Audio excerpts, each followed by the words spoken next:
today, and just like every single demonstration across the world, there's not just Muslims here. We've got our Sikh brothers and sisters here, and we want to say a big thank you to them too. Thank you for joining with us in solidarity.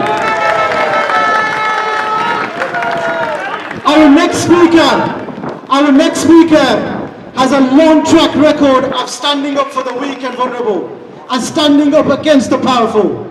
He will stand up to Modi. He's just like he stood up to Murdoch's empire too.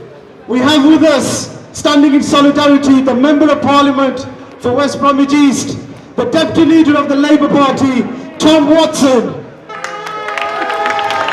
Friends, I bring you solidarity on behalf of the whole Labour movement in the United Kingdom. And when I say friends, I'm looking at you now.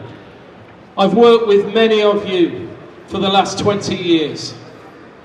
And I've never seen more worry on your faces than I've seen in the last 25 days. You're worried about your loved ones that you can't communicate with. We read the stories where people do not get medical supplies. There's no food or water or basic provisions. That is what they call a humanitarian crisis.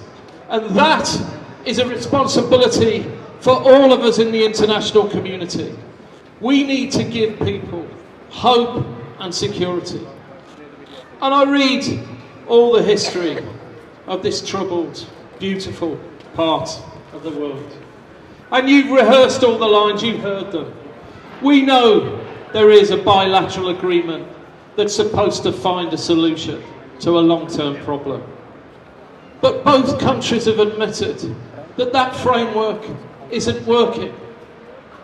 And it seems to me now that when thousands of my friends are worried about their loved ones because there's a communications blackout, they might not have food or medical provisions or water. What humanitarian wouldn't act? We have a Foreign Secretary called Dominic Raab. He has one job: to be Foreign Secretary.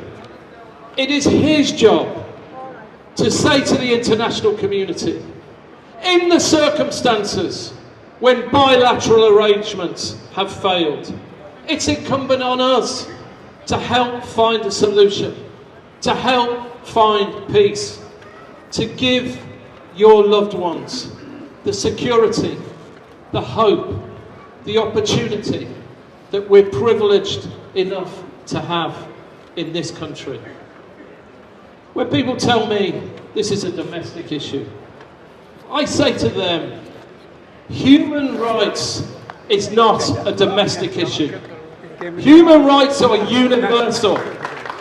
Whether you're in Sandwell Valley or the Valley of the Kashmir, human rights are universal, and that is why I'm here today, placing the Labour Party squarely behind your campaign to get the UK government to find a solution once and for all to this problem we've been wrestling with year after year. Solidarity! We want! We want! We want!